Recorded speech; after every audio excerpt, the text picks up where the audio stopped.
Hello बच्चों, कैसे हैं आप सब। आई होप अच्छे होंगे और अपनी पढ़ाई भी अच्छे से कर रहे होंगे। आइए चलते हैं हम आज अपने इस एवरेज चैप्टर के अगले क्वेश्चन की तरफ। यानी कि इसके पहले हमने जो है 2 क्लास हो चुकी है जिसमें हमने 55 नंबर तक के क्वेश्चन को डिस्कस कर लिया है। उसके बाद के जो आगे के क्वेश्चन हैं, ठीक है, 56 नंबर से, उनको आज हम स्टार्ट करते हैं। ठीक है, चलिए क्वेश्चन देखते हैं। हमारा 56 नंबर क्वेश्चन जो दिया गया है यहाँ पर, 23 संख्याओं का औसत 51 है, पहली 12 संख्याओं का औसत 49 और अंतिम 12 संख्याओं का औसत 54 है। यदि 12वीं संख्या को निकाल दिया जाए तो शेष संख्याओं का औसत दशमलव के ठीक 2 स्थानों तक ज्ञात करना है। ठीक, तो 23 संख्याएं देखो, 12 और 12 यहाँ पर बन रहा है। तो सबसे पहले देखते हैं 12 संख्याओं का औसत कितना है, 49। तो अगर 12 संख्याओं का औसत 49 है तो 12 इंटू 51 और 49 के बीच का जो डिफरेंस है वो कितना आ रहा है, 2। तो 2 से यहाँ पर गुणा कर देंगे, 24 आ जाएगा। और उसके बाद में करा अगली 12 संख्याओं का औसत 54 है। यहाँ पर देखो 49 में से 51 घटाए हैं तो यहाँ पर माइनस में रहेगा ये, ठीक है, ये ध्यान रखना। और दूसरा यहाँ पर बोला गया है अगली 12 संख्याओं का औसत 54 है, तो 54 में से 51 घटाएंगे तो यहाँ पर आएगा 3। ठीक है, तो ये 3 हो जाएगा। तो 12 इंटू 3 यानी किया जाएगा 36। इन दोनों का डिफरेंस कर लो, 54 और 36 और 24 का, तो ये आ जाएगा 12, प्लस में आएगा। अब यहाँ पर कह रहा है 12वीं संख्या को निकाल दिया जाए। अब देखो 12वीं संख्या होगी कितनी, क्योंकि 12 12 24 हो रहा था, तो 12वीं संख्या रिपीट हो रही थी। अब ये 12वीं संख्या जो थी ये कितना हो जाएगी, ये सबसे पहले जो औसत है 51 और इसके साथ में वाला 12 जोड़ लो, ये हो जाएगी 63। यानी कि 12वीं संख्या कितनी है, 63 है। कह रहा है इसको निकाल दिया जाए तो शेष संख्याओं का औसत दशमलव के 2 स्थानों तक ज्ञात करना है। ठीक, तो अगर 63 को निकालना है तो हम बाकी संख्याओं का योग निकाल लेते हैं। संख्याओं का योग कितना होगा, 23 इंटू 51। 23 इंटू 51 संख्याओं का योग हो जाएगा। इसमें से क्या करेंगे, 63 को हम घटा देंगे। और अब 23 संख्याएं थी, जब एक संख्या घटा दी गई तो बची कितनी, 22। इसी को हम सॉल्व कर लेंगे। 23 को 51 से आप मल्टीप्लाई करोगे तो आएगा 1173 माइनस 63 बटे 22। इसको सॉल्व करेंगे तो आ जाएगा 1110 बटे 22। ठीक है, तो सबसे पहले इसको हम काट देते हैं 2 से, 11 बार कटेगा और ये 2 से काटेंगे, 2 पंचे 10, 1 11, फिर से 2 पंचे 10 और 2 पंचे 10, यानी कि 555 आ गया। 11 से फिर से डिवाइड कर देंगे, 11 पचे 55, फिर 0 आएगा। ठीक, और उसके बाद में फिर 5 बचेगा, तो 50 में 11 चौक 44 और फिर जो है 6 बचेगा, 11 पचे 55, यानी कि 50.45 हमारा आंसर हो जाएगा। ठीक है, ये होगा आंसर, पहले ऑप्शन में दिया गया। अगला क्वेश्चन देखते हैं। 57 नंबर हमारा 57 नंबर हमारा क्वेश्चन है। यहाँ पर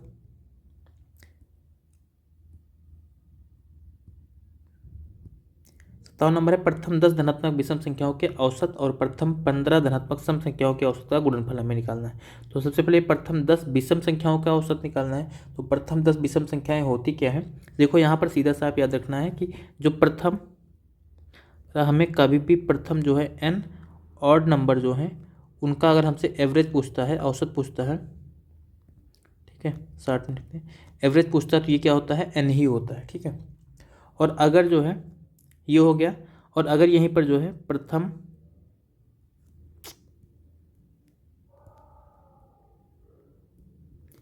n अगर इवन नंबर है, इवन नंबर का अगर हमसे एवरेज पूछता है तो इवन नंबर का जो सम होता है वो n इंटू एन प्लस 1 होता है, तो ये हो जाएगा n+1।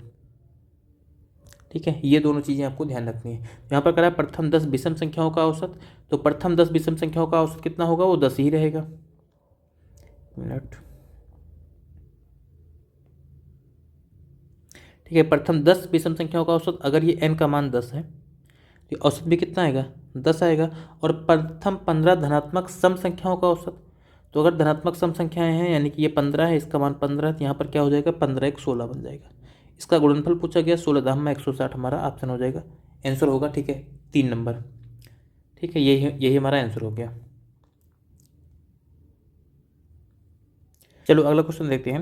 यहाँ पर पूछा गया कि 1 से 50 तक की उन संख्याओं का औसत दशमलव के एक स्थान तक ज्ञात करें जो 2 या 5 की गुणज है। सबसे पहले यहाँ पर 2 का हम गुणज लिखते हैं। 2 का गुणज क्या हो जाएगा, 2 4 6 डॉट डॉट, ये 50 तक। 50 तक कितनी संख्या हो जाएंगी? 25। 25 दूना 50 होता है। तो यहाँ पर ये क्या है? सम संख्याएं हैं। जो सम संख्याओं का योग होता है वो क्या हो जाएगा? n इंटू एन प्लस 1 हो जाएगा। ठीक है, तो 50 तक 25 संख्याएं हैं तो इनका योग कितना होगा? 25 इंटू 26। 25 इंटू 26 करेंगे तो यह आ जाएगा 650। अब उसके अंदर 5 का गुणज देखते हैं। 5 का गुणज अगर हम लिखेंगे तो 5 10 15 डॉट डॉट 50 तक। ये कितनी संख्याएं हो जाएंगी? 10 संख्याएं। सबसे पहले यहाँ से 5 ले लो कॉमन। 5 यहाँ से कॉमन कर लेंगे तो उसका 5 1 5, 5 दूनी 10, ऐसे डॉट डॉट ये 10 तक हो जाएगा। यानी कि ये पूरा कितना बन गया? ये हमारा बन गया 1 से 10 तक की संख्याएं, यानी प्राकृतिक संख्याएं। जो प्राकृतिक संख्याओं का योग होता है वो होता है n इंटू एन प्लस 1/2। ठीक है, तो ये हो जाएगा 10 संख्याएं, तो 10 इंटू 11 और बट्टे में 2। इसको सॉल्व कर लो। यहाँ पर 2 पंचे 10, तो 5 को 5 से गुणा करेंगे, 11 पच्चे 55, और 55 को 5 से गुणा कर देंगे तो आ जाएगा 275। मतलब इसका योग आ गया 275। और उसके बाद में क्या है? यहाँ पर कहा 2 या 5 की गुणज हो, तो देखो यहाँ पर जो 10 की गुणज होंगी वो इसमें भी आई हैं, पहले वाले में भी और दूसरे वाले में भी। तो उसको घटा दो। घटाएंगे कितना? 10 20 30 40 और 50। यही संख्याएं आई हैं 2 बार। इसको जोड़ के घटा लो। ज़्यादा संख्याएं होती तब यहाँ पर भी हम 10 और उसके बाद डट डट करके 50 लिखते, फिर उनका योग निकाल लेते। बट कम संख्या है तो इसे लिख लेते। 5 4 9 3 12 2 14, 5 4 9 3 12 2 14 1 15, यानी 150 का योग आ रहा है। अब यहाँ पर क्या करेंगे? इन सबको जोड़ लेंगे। किसको किसको जोड़ना है? 650 प्लस 275 और माइनस, देखो ये 150 क्या होगा? माइनस होगा। क्यों माइनस होगा? क्योंकि यहाँ पर जो है 150 इसमें भी आया है, पहले वाले में भी और दूसरे वाले में भी। तो इसको हमें केवल एक बार रखना है। और बटे कितना करेंगे? जितनी संख्याएं हो रही होंगी।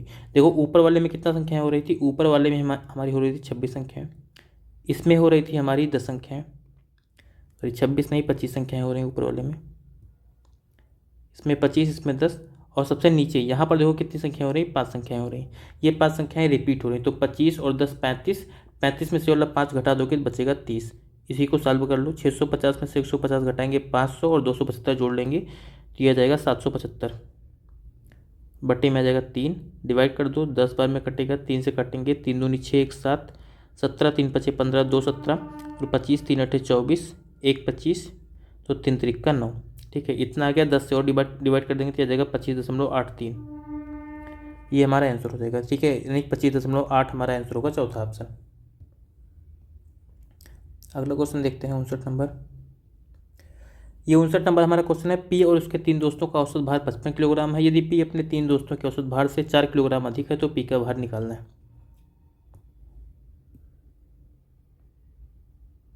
ठीक, यहाँ पर कह रहा है पी और उसके 3 दोस्तों का औसत भार 55 किलोग्राम। तो 3 दोस्त हैं और पी है, उसके उनका जो औसत भार है वो 55 किलोग्राम है। तो सबसे पहले इसका मतलब कितने हो गए? 4 लोग हो गए। तो इन चारों का योग कितना हो जाएगा? चारों का योग हो जाएगा 55 इंटू 4।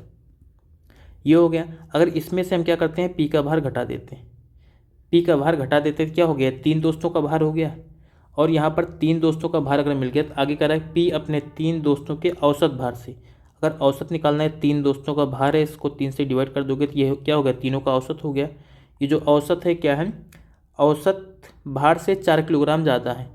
ये जो औसत आया इसमें यानी कि 4 जोड़ेंगे तो हमें क्या मिलेगा? पी का मान मिल जाएगा। फिर से पी का मान मिल जाएगा। इसी को सॉल्व कर लो। 55 को 4 से गुणा करोगे 220, माइनस में पी और प्लस 3 चौक 12 बराबर हो जाएगा 3p। पी को इधर लेकर के जाओगे, 220 और 12 जोड़ेंगे 232 हो जाएगा, बराबर 3p। पी इधर जाएगा 4p हो जाएगा। तो पी का मान निकालना है, 4 से भाग कर दो, 4 पंचे 20 और 3 23, 4 8 32, 58 किलो आंसर आ जाएगा। ठीक है, यानी पी का भार जो है 58 kg है।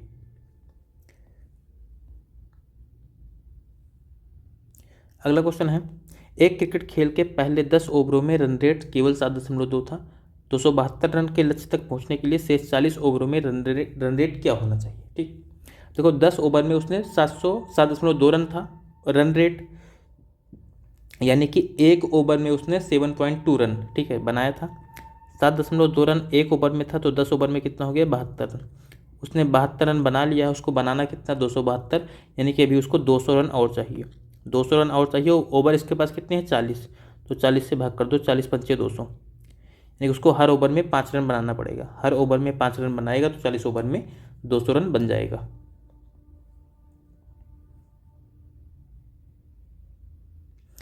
चलो अगला क्वेश्चन है 52, 71, 43, 22 ए और बी का औसत 55 है, इतने का औसत 53 है, तो ए बी सी डी का औसत निकालना है।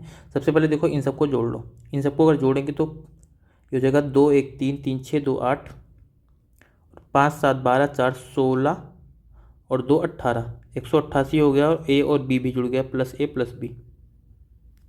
इनका जो औसत है वो कितना है? 55 है। कितनी संख्याएं हो रही हैं? देखो 4 ये और 2 ये, 6 संख्याएं हो रही हैं। तो 55 को 6 से गुणा कर दो, इनका योग मिल जाएगा 6 पंचे 30, 6 पंचे 30 यानी 330 आ गया। ठीक। और दूसरी कंडीशन हमारा यहाँ पर क्या बोला गया है? दूसरा बोला गया है इसका जो औसत है वो 53 है।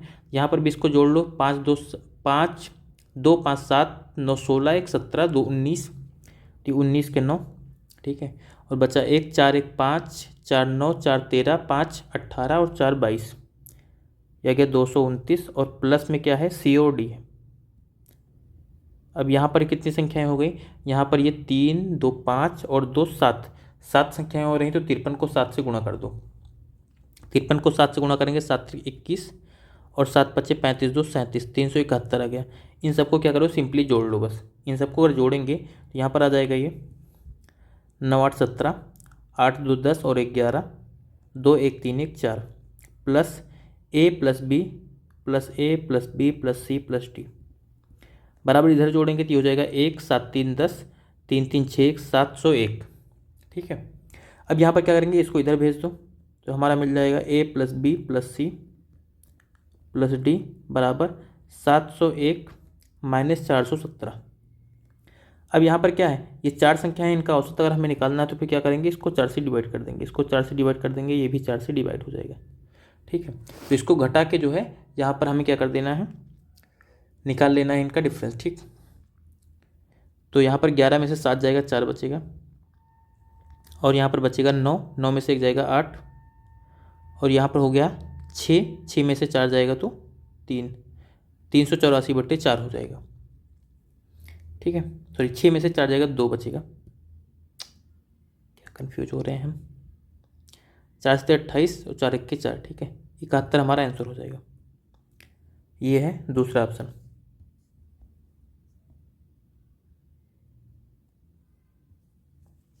अगला है 9 क्रमागत संख्याओं का औसत 20 है, उनमें से सबसे छोटी संख्या याद कीजिए। जो कभी भी अगर क्रमागत संख्याएं दी गई हैं, कभी भी क्रमागत संख्याएं दी गई तो हमें यहाँ पर ये ध्यान रखना है कि जो पहली संख्या होती है प्लस अंतिम संख्या होती है, यानी जो फर्स्ट नंबर होता है और प्लस जो लास्ट नंबर होता है, उनको जोड़ के अगर 2 से डिवाइड कर देंगे तो हमें मिल जाएगा औसत। तो फर्स्ट प्लस लास्ट बटे 2 बराबर क्या हो जाएगा? 20 हो जाएगा, यानी पहली संख्या और प्लस अंतिम संख्या। ठीक है। लास्ट नंबर का जो योग है वो कितना है? 40 है।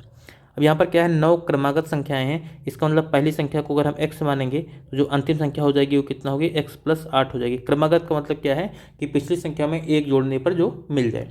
तो इन दोनों को अगर जोड़ेंगे तो यहाँ पर कितना मिलेगा? 40 मिलेगा। तो x और x ये हो जाएगा 2x बराबर 40 में से 8 घटा देंगे 32, तो x का मान कितना आ गया? 16। तो सबसे छोटी संख्या 16 हो जाएगी और सबसे बड़ी संख्या अगर पूछा गया होता तो x 16 + 8 यानी 24 हो जाती। सबसे छोटी संख्या 16 होगी। ठीक है।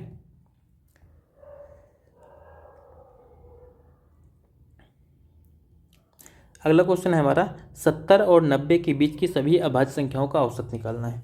तो अभाज्य संख्याओं के लिए कोई तरीका वैसा होता नहीं है। ठीक है। आपको यहाँ पर संख्याएं लिखनी ही पड़ेंगी।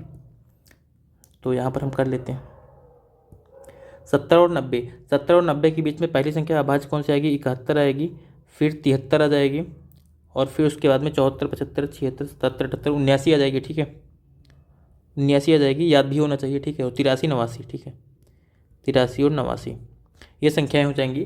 अगर हमें इनका औसत निकालना तो क्या करेंगे? इनको जोड़ के और यहाँ पर 5 संख्याएं 5 से डिवाइड कर देंगे।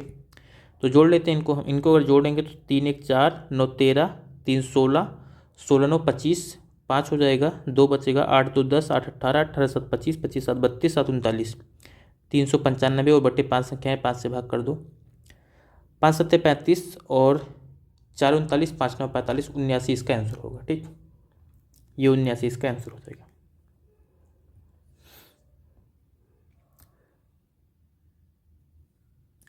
अगला क्वेश्चन देखते हैं। अगला क्वेश्चन यहाँ पर है हमारा कि 15 संख्याओं का औसत 30 है, जबकि इन संख्याओं में से 13 संख्याओं का औसत 32 है। यदि शेष दो संख्याएं बराबर हैं तो इन दोनों संख्याओं में से प्रत्येक संख्या का मान क्या होगा। देखो 15 संख्याओं का अगर औसत 30 है तो इनका योग कितना हो जाएगा, 15 या 45, 450। और 13 संख्याओं का औसत 32 है, 13 संख्याओं का हम योग निकाल लेते हैं। 13 संख्याओं का योग कितना हो जाएगा, 13 या 39, 390 और 13 दूना 26, यानी कि 416 हो जाएगा। 416 हो जाएगा। तो इन दोनों को घटा दो। इन दोनों को अगर घटाएंगे तो 16 और 50 यानी कि आ जाएगा 34। यानी कि जो बाकी दो संख्याएं हैं उनका योग क्या है, 34 है। और अगर वो दोनों संख्याएं बराबर हैं, इसका मतलब कि जो 34 आया है, 34 को 2 से डिवाइड कर दो तो कितना मिल जाएगा, 17। मतलब कि दोनों संख्याएं क्या हैं, 17 है। ठीक है, दोनों संख्याओं में से प्रत्येक संख्या का मान क्या हो जाएगा, 17 हो जाएगा।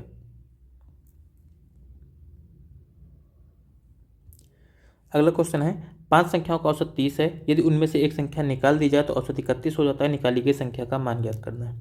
अगर 5 संख्याओं का औसत 30 है तो उनका योग कितना हो जाएगा, 5 या 15, 150। एक संख्या निकाली गई, बची संख्याएं कितनी, 4।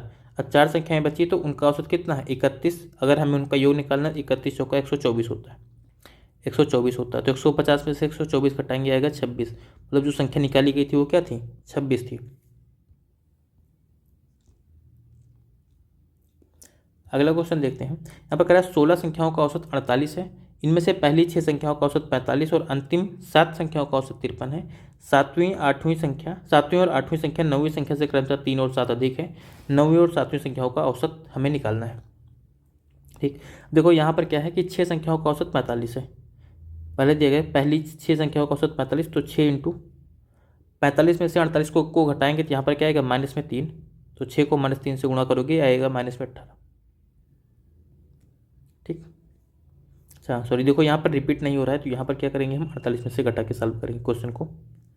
इसको पॉजिटिव ही रखेंगे। ठीक, और उसके बाद में कह रहा है कि अंतिम 7 संख्याओं का औसत 53 है। तो जो अंतिम 7 संख्याएं हैं उनका औसत कितना है, 53। तो यहाँ पर क्या करेंगे, 48 में से अगर 53 घटाएंगे तो यहाँ पर कितना आ जाएगा, 5, ये आएगा माइनस में। तो 7 × 5 = 35, ये आ जाएगा माइनस में। इन दोनों को अगर सॉल्व करेंगे तो यह जाएगा कितना, 17 आएगा माइनस में। ठीक, अब यहाँ पर कर रहा है 3 संख्याएं हैं, कौन सी, 7वीं, 8वीं, 9वीं।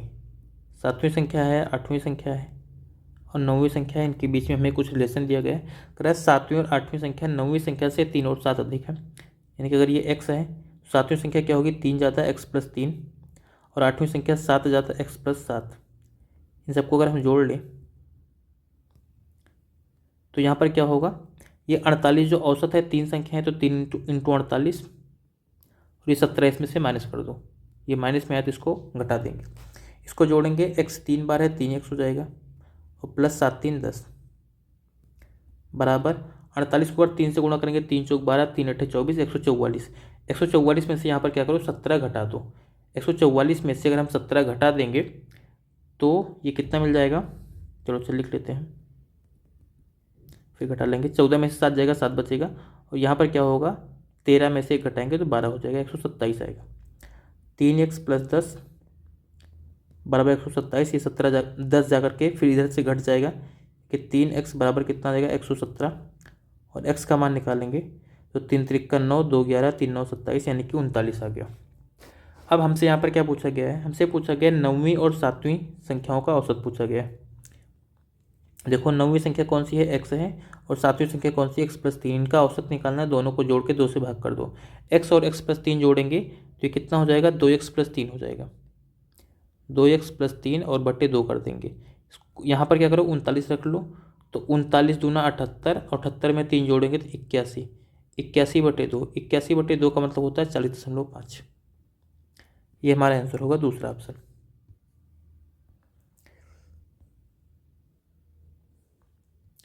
चलो अगला क्वेश्चन देखते हैं 67 नंबर का। यहाँ पर कह रहा है 46 संख्याओं का औसत 50.5 है। पहली 25 संख्याओं का औसत 45 और अंतिम 18 संख्याओं का औसत 56 है। 28वीं संख्या 67 है। यदि 26वीं और 27वीं संख्याओं को निकाल दिया जाए तो शेष संख्याओं का औसत क्या होगा। ठीक, तो इसमें हम यहाँ पर कैसे करते हैं, तो यहाँ पर कह रहा है 25 संख्याओं का औसत 45 है। तो सबसे पहले यहाँ पर लिखते हैं 25, इनका औसत क्या है 45। तो अगर हम 50.5 में से 45 को घटाएंगे तो कितना बचेगा, 5.5 बचेगा। इसको गुणा कर लेंगे, 25 को 5.5 से गुणा करेंगे, आएगा 137.5। और करा है अंतिम 18 संख्याएं हैं, इनका औसत कितना है, 56 है। 50.5 और 56 इन दोनों का डिफरेंस जो आएगा वो कितना हो जाएगा, ये भी 5.5 आएगा, लेकिन इसको रखेंगे माइनस में क्योंकि यहाँ पर औसत बड़ा है। इसको सॉल्व करेंगे, 18 पंचे 90, 18 पंचे 90 यानी कि आ जाएगा 99। इन दोनों को अगर डिफरेंस हम सॉल्व करेंगे तो इन दोनों को घटाएंगे तो आ जाएगा 38.5, क्योंकि एक यहाँ से बच 37.5 ये है, एक यहाँ से बच जाएगा, 38.5 आ जाएगा। अब हमें जो क्वेश्चन में दिया गया आगे और हम देखते हैं, करा 28वीं संख्या जो है 67 है, यानी कि अब यहाँ पर 3 संख्याएं बच रही हैं, 26वीं, 27वीं और 28वीं, 3 संख्याएं हमारी बच रही हैं। अब यहाँ पर जो 28वीं संख्या है वो क्या है, 67 है, यहाँ पर हम 67 रख लेते हैं।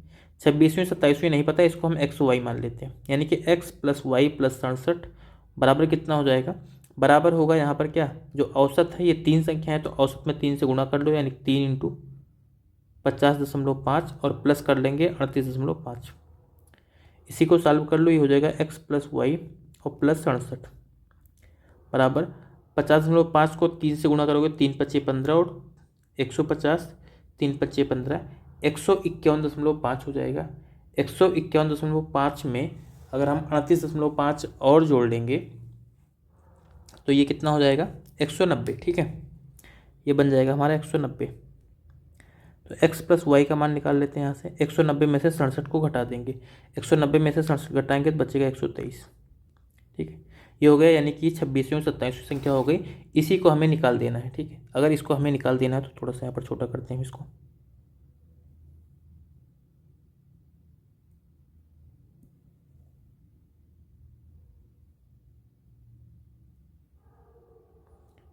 ठीक, तो यहाँ पर साइड में लिखते हैं। आगे यहाँ पर कह रहा है कि इसको हमें 123 निकाल दिया, देखो 46 संख्याएं थी तो इनका योग कितना रहा होगा, इनका योग रहा होगा 46 × 50.5।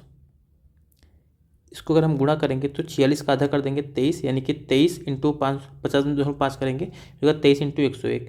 23 को 101 से गुणा करेंगे तो यह जाएगा 23। ठीक, इसमें से क्या करना है, हमें 123 को घटा देना है। 123 को घटा देना तो ये 0, ये भी 0, यहाँ पर 2 और यहाँ पर 2, यानी कि आ गया 2200। और अब संख्याएं कितनी बची, 46 में से अगर 2 संख्याएं निकाल दी गई तो बची संख्या कितनी, 44। तो 44 इसको भाग कर दो तो 22 ये 100 बार में कटेगा, 22 दूना 44, 100 को 2 से भाग करोगे 50 हमारा आंसर हो जाएगा।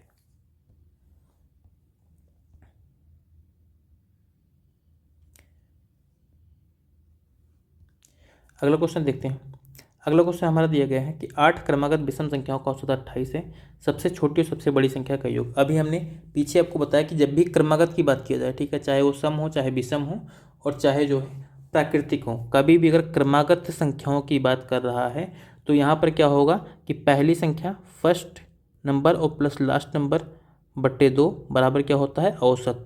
औसत 28 है तो इनका योग हमसे पूछा गया पहली और संख्या और अंतिम संख्या का। सबसे छोटी और सबसे बड़ी का मतलब क्या, सबसे अगर यहाँ पर जो है क्रमागत संख्याएं हैं तो सबसे पहली वाली संख्या जो है क्या हो जाएगी, सबसे छोटी हो जाएगी, सबसे लास्ट वाली संख्या सबसे बड़ी हो जाएगी। तो 28 दूना 56 हमारा आंसर आएगा, चौथा ऑप्शन।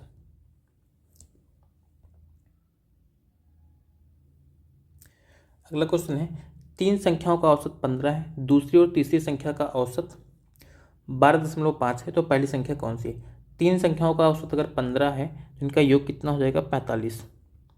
कह रहा है पहली दूसरी और तीसरी संख्या का औसत 12.5 है, तो दूसरी और तीसरी का औसत अगर 12.5 है तो इनका योग कितना होगा, 25 हो जाएगा। 2 से गुणा कर देंगे, इनको घटा दो, 45 में से 25 घटाएंगे कितना आएगा, 20, यानी कि ये क्या रही होगी, पहली संख्या रही होगी, पहली संख्या 20 हो जाएगी। समझ में आ रहा है ना क्वेश्चन आप लोगों को। ठीक है, देखो थोड़ा सा मतलब क्वेश्चन के लिए प्रैक्टिस तो ज़रूरी है, ठीक है, प्रैक्टिस करना पड़ेगा।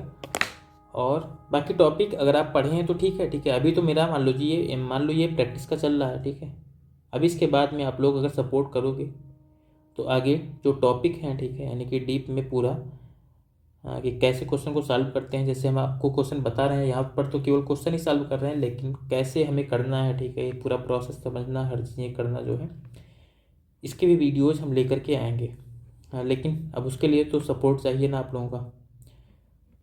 ठीक, अगला क्वेश्चन देखते हैं यहाँ पर। यहाँ पर है 12 संख्याओं का औसत 42 है, अंतिम 5 संख्याओं का औसत 40 है और पहली 4 संख्याओं का औसत 44 है। छठी संख्या पाँचवीं संख्या से 6 कम और सातवीं संख्या से 5 कम है। छठी और सातवीं संख्या का औसत निकालना है। तो यहाँ पर सबसे पहले 12 संख्याएं हैं तो इनसे हमें कोई मतलब है नहीं। यहाँ पर सबसे पहले बोला गया अंतिम जो 5 संख्याएं हैं उनका औसत क्या दिया गया, उनका औसत 40 दिया गया। तो 40 अगर दिया गया है तो 42, ये 40 2 कम है, यानी कि 5 दूनी 10 बन जाएगा ये, ठीक। और उसके बाद में कह रहा है कि पहली जो 4 संख्याएं हैं उनका जो औसत है 44 है, तो 42 से 2 ज़्यादा है, यानी माइनस में कर लेंगे इसको, 4 दूनी 8 हो जाएगा माइनस में। इसको अगर हम सॉल्व कर लेंगे तो आ जाएगा 2 पॉजिटिव। अब यहाँ पर कितनी हो गई, 5 4 9 12 संख्याएं थी तो 3 संख्याएं बची है। 3 संख्याएं कौन सी हैं, यही है छठवीं संख्या, पाँचवीं संख्या और सातवीं संख्या। यानी कि यहाँ पर 3 संख्याएं हैं कौन सी, 6 नंबर, 5वां और 7वां, ठीक है। 5वां 6वां 7वां, ये 3 संख्याएं हैं। कह जो छठी संख्या है वो 5वीं संख्या से 6 कम है। अगर ये x है तो छठी संख्या क्या होगी, 5वीं संख्या से 6 कम, यानी कि x माइनस 6 हो जाएगी। और कह रहा है और 7वीं संख्या से 5 कम है। ये जो छठी संख्या है यही क्या है, 7वीं से जो है 5 कम है। अगर 7वीं से ये 5 कम है, 7वीं से 5 ज़्यादा होगी, x माइनस 6 में अगर 5 जोड़ोगे तो आएगा x माइनस 1। इन सबको जोड़ लो, बराबर क्या हो जाएगा, बराबर हो जाएगा 3 × 42 यानी कि औसत, और प्लस में ये वाला 2। इसको सॉल्व करेंगे, x को 3 बार जोड़ेंगे 3x, माइनस 6 माइनस 1 माइनस 7 हो जाएगा, बराबर बन जाएगा 42, यानी 4 × 3 = 12, 120, 3 दूनी 6, 126 में 2 जोड़ेंगे 128 हो जाएगा। ये वाला 7 भी जा करके इसमें जुड़ जाएगा, 3x बराबर 135, 3 से भाग कर देंगे, 3 चौक 12, 1 13, 3 5 15, देखिए x का मान आ गया 45। अब हमसे छठी और सातवीं का औसत पूछा गया है। छठी संख्या यहाँ पर क्या है, देखो छठी संख्या x माइनस 6 है, सातवीं संख्या x माइनस 1 है। इनका औसत पूछा गया तो इनको जोड़ लो। इनको अगर हम जोड़ेंगे तो ये कितना हो जाएगा, 2x माइनस 7 और बटे 2। यहाँ पर अगर हम x का मान रखते हैं 45 दूना 90, और 90 में से 7 घटाएंगे तो 83, 83 बटे 2 हो जाएगा। 83 बटे 2 का मतलब क्या होगा, 41.5। ये हमारा आंसर हो जाएगा, पहला ऑप्शन।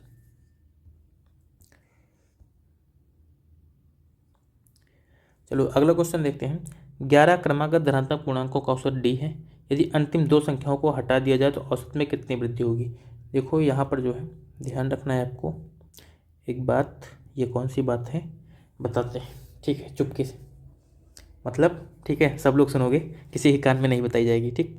देखो यहाँ पर क्या कर रहा है, 11 क्रमागत धनात्मक पूर्णांकों का औसत d है। अगर अंतिम 2 संख्याओं को हटा दिया जाता है तो औसत में कितनी वृद्धि या कमी होगी, ये हमसे पूछा गया। कभी भी अगर देखो क्रमागत केवल बोला जाए, केवल अगर क्रमागत बोला जाए, इसका मतलब कि संख्याओं के बीच में 1 का डिफरेंस होगा, ठीक है। संख्याओं के बीच में जो डिफरेंस होगा वो 1 का होगा। अगर क्रमागत सम बोला जाए,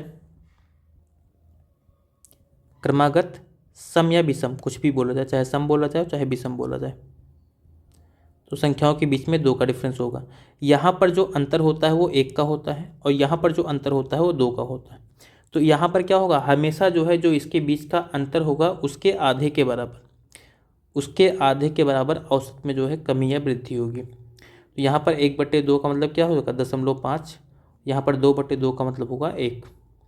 यानी अगर कभी भी क्रमागत सम या विषम संख्याओं में से जो है एक संख्या जोड़ी जाती है तो औसत 1 बढ़ जाएगा, अगर एक संख्या घटाई जाएगी तो औसत 1 कम हो जाएगा। वैसे क्रमागत अगर केवल बोला गया है, इसका मतलब क्या होगा कि अगर एक संख्या जोड़ी जाएगी तो औसत 0.5 बढ़ेगा, एक संख्या अगर कम की जाएगी तो औसत 0.5 घट जाएगा। तो यहाँ पर क्या कर रहा है, 2 संख्याओं को हटा रहा है। अगर 2 संख्याओं को हटा रहा है, एक संख्या को निकालने पर औसत 0.5 घटता है, और 2 संख्या को निकालने पर इसका डबल घटेगा, यानी कि 1 कम हो जाएगा। तो पहला ऑप्शन, औसत में 1 की कमी होगी, ठीक है। ये 2 लाइन आपको ध्यान रखनी है, ठीक है।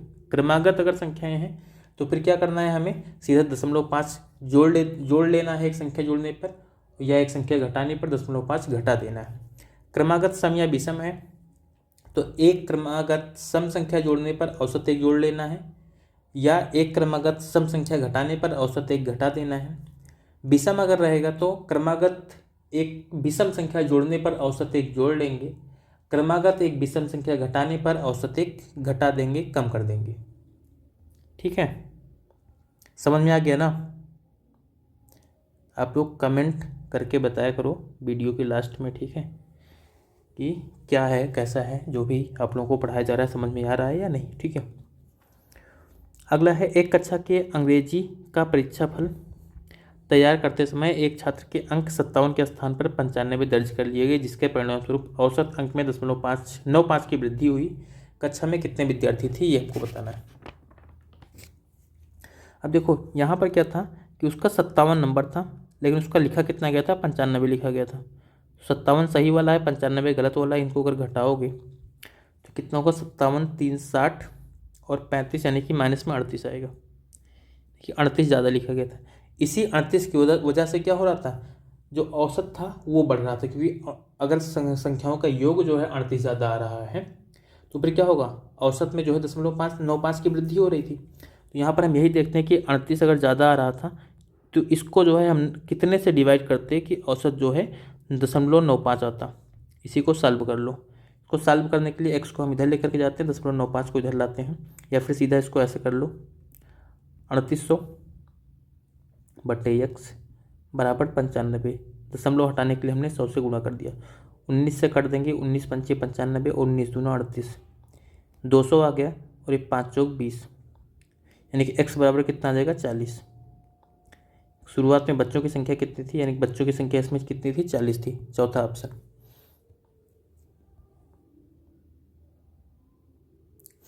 चलो अगला क्वेश्चन है, 3 धनात्मक संख्याएं 2:3:4 के अनुपात में, उनके वर्गों का योग ये दिया गया। पहली दो संख्याओं का औसत हमसे पूछा गया।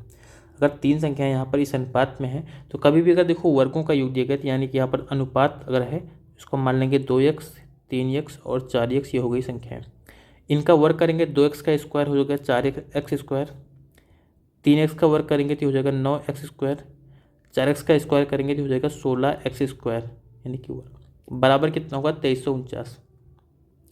इन सबको आप जोड़ लो तो 16 9 25 4 29, 29x स्क्वायर बराबर हो जाएगा 2349। 29 से इसको काटेंगे तो 81 बार में कट जाएगा। एक्स स्क्वायर का मान 81 है तो एक्स का मान क्या आ जाएगा, 9। धनात्मक संख्याएं तो हम पॉजिटिव लेंगे, ठीक है, 9 को माइनस में नहीं लेंगे। अब देखो संख्याएं क्या हो जाएंगी, संख्याएं हो जाएंगी 9 दूनी 18, 9 त्रिक 27 और 9 चौक 36। कह रहा है पहली दो कौन सी है, 18 और 27 है। 18 और 27 को जोड़ोगे तो यहाँ पर कितना आएगा, 45, और इसका औसत निकालना है तो फिर 2 से भाग कर दो, 45 बटे 2 22। ये आंसर होगा हमारा चौथा ऑप्शन।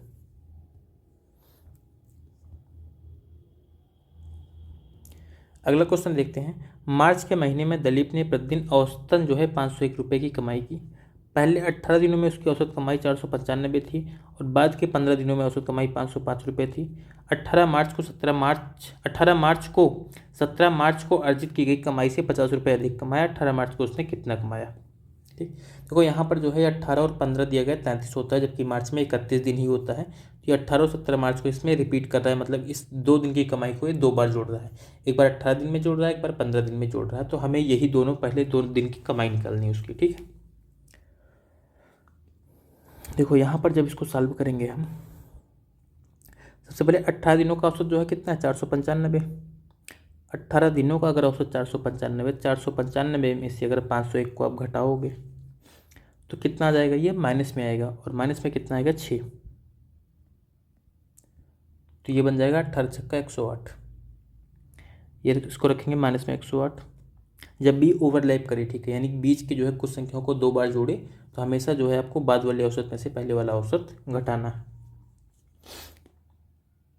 ठीक। और दूसरा यहाँ पर कह रहा है कि 15 दिनों में, तो 15 दिन के लिए उसका बोला गया है, उसका औसत क्या है, 505। 505 में से 501 घटाओगे तो आएगा 4, ये बन जाएगा 15 चौका 60। इन दोनों का डिफरेंस कितना आ जाएगा, 48 माइनस में, ठीक। अब उसके बाद में हम आगे क्या करते हैं, आगे करते हैं कि 2 दिन है 18 और 17 मार्च। तो 17 और 18 मार्च का हम देखते हैं कि क्या है इसके बीच में रिलेशन। 17 मार्च की बात हो रही है और 18 मार्च की बात हो रही है। क्वेश्चन में बोला गया है कि 18 मार्च को 17 मार्च को अर्जित की गई कमाई से 50 अधिक कमाया, यानी कि अगर 17 मार्च को उसने x कमाया है तो 18 मार्च को x प्लस 50 रुपये ज़्यादा कमाएगा। इन दोनों को अगर जोड़ेंगे तो क्या होगा, हमें इन दोनों का योग मिलेगा। इन दोनों का योग और किस तरीके से निकाल सकते हैं, औसत 501 था तो ये 2 दिन है तो औसत में 2 से गुणा कर दो, 501 को अगर 2 से आप गुणा करोगे तो हो जाएगा 1002। इसमें से क्या करेंगे, ये वाला 48 घटा देंगे। ठीक, 48 घटा देंगे। इसको अब हमें यहाँ पर सॉल्व करना है। हमसे वैसे पूछा गया 18 मार्च को उसने कितना कमाया, मतलब हमें x प्लस 50 का मान निकालना है। उससे पहले हमें x निकालना होगा।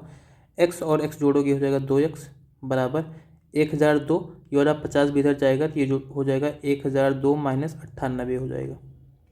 इसको सॉल्व कर लो तो 2x बराबर ये बन जाएगा 904 और x का मान निकालोगे तो 450 और 452 बन जाएगा। x का मान क्या हो गया 452। 18 तारीख की हमसे कमाई पूछा गया। 18 तारीख की कमाई क्या है x प्लस 50, तो 452 में 50 और जोड़ दो, ये हो जाएगा कितना 502 रुपये, पहला ऑप्शन।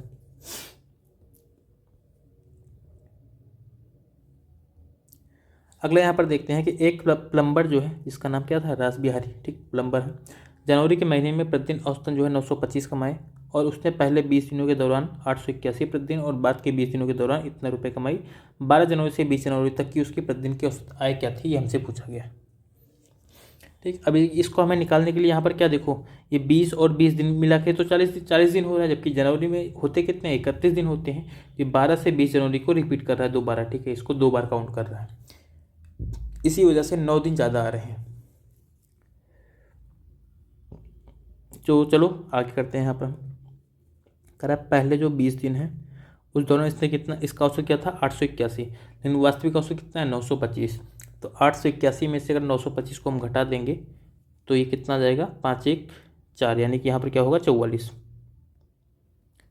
अगर 44 -44 को 20 से गुणा करेंगे तो ये 880 आएगा।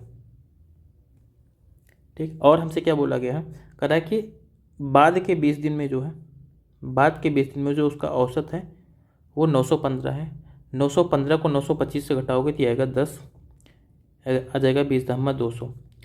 880 और 200 को सॉल्व करोगे तो आ जाएगा 680 माइनस में। ठीक है, सॉरी 1 मिनट, देखो यहाँ पर क्या है, ये 915 भी जो है 925 से छोटा ही है, तो 915 में से 925 घटाएंगे तो ये भी माइनस में आएगा, तो ये माइनस में आएगा तो ये भी माइनस में रहेगा और यहाँ पर घटेगा नहीं। ये पिछले टाइप के क्वेश्चन हैं, उसी टाइप के क्वेश्चन है, लेकिन यहाँ पर क्या है, यहाँ पर देखो दोनों कम दिया है तो ये दोनों जुड़ जाएगा। 880 और 200 जोड़ेंगे तो ये हो जाएगा माइनस में 1080। थोड़ा सा यहाँ पर ध्यान देना, ठीक है, नहीं तो भी गलती हो जाती। अब आगे यहाँ पर जो है बोला गया है,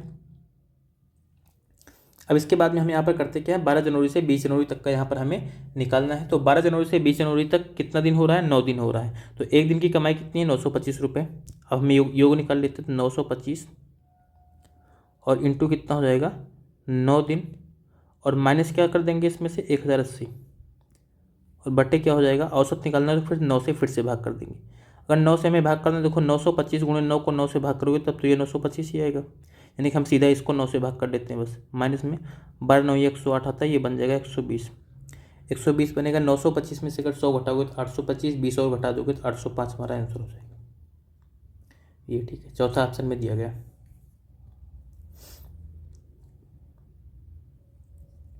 अगला क्वेश्चन देखते हैं। 27 पारियों के लिए किसी क्रिकेट खिलाड़ी का बल्लेबाजी औसत 47 रन है। एक पारी में उसका उच्चतम स्कोर उसके निम्नतम स्कोर से 157 रन अधिक है। यदि 2 पारियां हटा दी जाएं तो शेष 25 पारियों का औसत 42 रन है। एक पारी में उसका उच्चतम स्कोर ज्ञात करें। ठीक, अब यहाँ पर देखो हमें पता है कि जिस 2 पारियों की वो बात कर रहा है उसमें भी तो उसका औसत कितना है 47 है। अगर उसका औसत 47 है तो यहाँ पर क्या होगा, मतलब उन 2 पारियों में जो सबसे निम्नतम है और सबसे उच्चतम है, उन दोनों पारियों का योग कितना होगा 47 × 2। लेकिन अभी और भी कुछ है, और क्या है, करा जो बाकी 25 पारियां हैं उसमें औसत स्कोर क्या था 42 था, यानी कि जो 25 पारियां थी उसमें क्या हुआ, जब औसत जो है 5 कम क्यों हुआ, कि वो 5 जो है जो उच्चतम पारी थी उसका स्कोर था, यानी कि इस 25 पारी में जो है 5 औसत कम है, यानी कि 25 × 5, 25 × 5 ये भी क्या है उच्चतम पारी का ही स्कोर था। ठीक है, तो इसको भी इसी में जोड़ दो। तो अगर इनको भी हम इसी में जोड़ लेंगे तो इसको अब सॉल्व करते हैं। 27 दूना 94 और प्लस 25 पंचे 125, ये हो जाएगा 94 प्लस 125, और अगर हम इन दोनों को जोड़ेंगे तो आ जाएगा 219। ये क्या है, ये सबसे निम्नतम और उच्चतम पारी का योग है। अब कह रहा है उसके निम्नतम स्कोर जो है 157 रन अधिक हैं, उच्चतम स्कोर जो है निम्नतम से 157 रन अधिक है। यानी कि जो उसकी वो मिनिमम रन है वो अगर x है तो जो उसका मैक्सिमम रन है वो कितना होगा, x + 157 होगा। और इन दोनों को आप जोड़ोगे तो ये क्या बनेगा, 2x + 157 और इसी का मान कितना हो जाएगा, 219।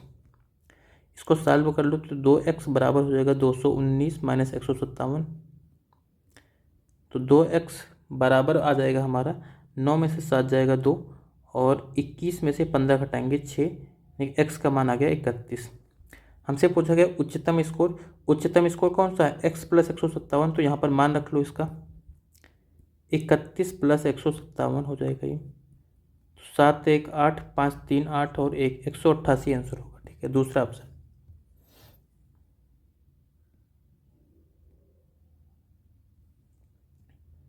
चलो पेन का कलर चेंज कर लें, काफ़ी देर से ठीक है आप लोग एक ही कलर से पढ़ रहे हो। चलो अब यहाँ पर करा एक कक्षा में 25 छात्रों के अंकों का औसत 19 था। बाद में शिक्षक ने महसूस किया कि 2 छात्रों के अंक 14 और 15 के बजाय गलती से 18 और 19 लिए गए थे। कक्षा का नया वास्तविक औसत ज्ञात करना है। देखो 2 छात्रों के अंक क्या थे, 14 और 15 थे, सही, यानी कि जो राइट वाले अंक थे वो क्या था, 14 और 15 था। तो इन दोनों को जोड़ दो, 14 15 कितना हो जाएगा, 29। और कह रहा है कि गलती से जो है 18 और 19 लिए गए थे, यानी जो रॉन्ग वाला था वो कितना था, 18 और 19 था। इन दोनों को अगर आप जोड़ोगे तो 9 8 17 यानी कि 37 हो जाएगा, ये माइनस में रहेगा। इन दोनों को अगर सॉल्व कर लोगे तो 29 और 37 यानी कि माइनस में 18 है। ठीक, ये जो माइनस में 8 है, ठीक है, यही क्या कर रहा है, औसत को कुछ बढ़ा रहा था तो औसत घटा देंगे। ये -8 क्या होगा, 25 छात्रों में बढ़ जाएगा, 25 छात्रों में बटेगा तो ये -8/25 कर देंगे। ठीक है, यहाँ पर इसको सॉल्व करेंगे तो ये 25 का 100 8 32 यानी कि आ जाएगा 0.32, ये भी माइनस में। अब क्या होगा, देखो औसत पहले क्या था, 19 था, अब 19 में से 0.32 घटा देंगे, ये जाएगा 18.32 8 40 यानी 68, 18.68 इसका आंसर हो जाएगा। ठीक है, तीसरे ऑप्शन में दिया गया। ठीक है, आप लोगों के साथ में भी कभी ऐसा हुआ होगा, ठीक है, कि टीचर ने जोड़ा है, ठीक है, कि जो आपने कॉपी लिखी है एग्जाम में उसमें नंबर कुछ और हैं, ठीक, लेकिन टीचर ने जोड़ते टाइम गलती करके जो है शुरुआत में ज़्यादा लिख दिया है, तो बहुत खुश होते हैं ना। लेकिन जब क्लास के ही जो है कोई भी क्लासमेट क्या होता है वो बता देता है टीचर से, और फिर नंबर क्या हो जाते हैं, टीचर के द्वारा कम कर दिए जाते हैं सही नंबर देख के। तो वही यहाँ पर भी हो रहा है। अगला है कि एक कक्षा में 49 छात्रों का औसत भार 39 किलोग्राम है। उनमें से 7 जिनका औसत भार 40 किलोग्राम है कक्षा छोड़ देते हैं, और अन्य 7 जिनका औसत भार 54 किलोग्राम है शामिल हो जाते हैं। कक्षा का नया औसत भार क्या है, देखो 49 छात्र हैं, 39 किलोग्राम भार था, तो 7 जो हैं 40 किलोग्राम वाले जा रहे हैं और 54 किलोग्राम वाले अगर आ रहे हैं, तो हमारा देखो सबसे पहले यहाँ पर क्या होगा, 7 × 40 वाले जाएंगे, ये तो माइनस होगा, लेकिन यहाँ पर क्या होगा, जुड़ेगा कितना, 7 × 54 वाला। तो हम टोटल निकाल लेते हैं, टोटल चेंज क्या आएगा, तो टोटल चेंज यहाँ पर क्या कर लो, अगर आप 7 कॉमन कर लो तो क्या हो जाएगा, 54 - 40, 54 - 40 होगा। कहने का सीधा सा मतलब है कि जो चेंज आएगा भार में वो 7 × 54 में से 40 घटाएंगे तो कितना आएगा, ये 14, 14 7 98, यानी कि 98 किलो जो है और जुड़ जाएगा। अगर 98 किलो और जुड़ेगा तो छात्र कितने, 49, या 98 किलो जो एक्स्ट्रा आएगा वो क्या होगा, इन 49 छात्रों में बटेगा। तो अगर 49 छात्रों में बटेगा ये 98 kg, तो 98 को 49 में बांट दो तो कितना आएगा, 2, यानी कि हर बच्चे को कितना मिलेगा, 2 2 किलो मिलेगा। तो औसत अभी 39 था, और 39 में 2 जोड़ देंगे तो औसत क्या हो जाएगा, 41 हो जाएगा, ये आंसर हो।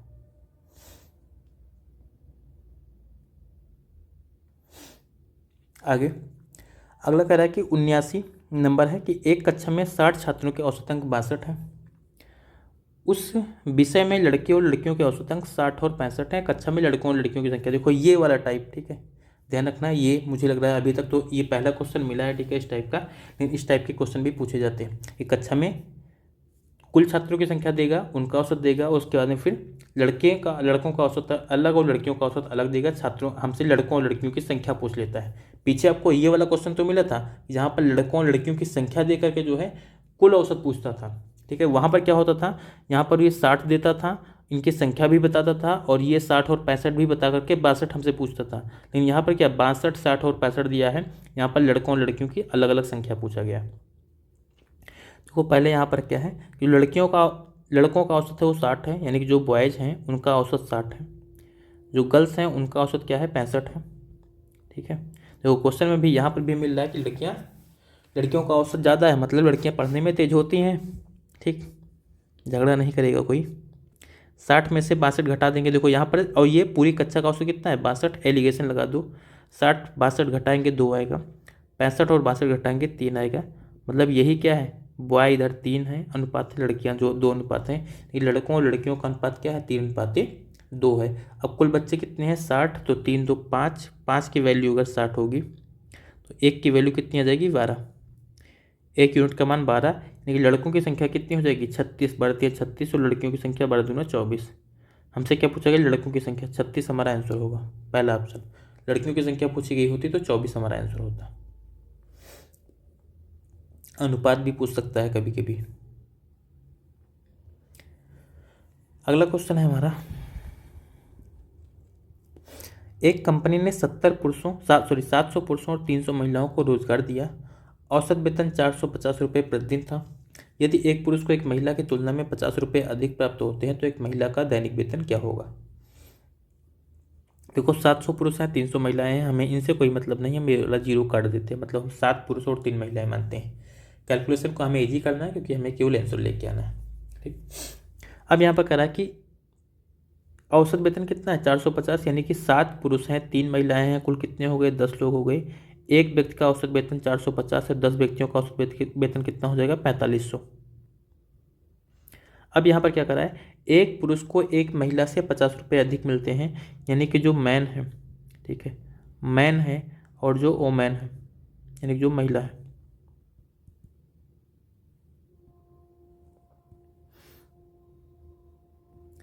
ये क्या है, महिलाओं का अगर वेतन x रुपये है तो पुरुषों का कितना होगा x + 50 रुपये होगा। अब देखो पुरुष कितने हैं, पुरुष हैं कितने 7 पुरुष हैं, 7 से इसमें गुणा कर दो।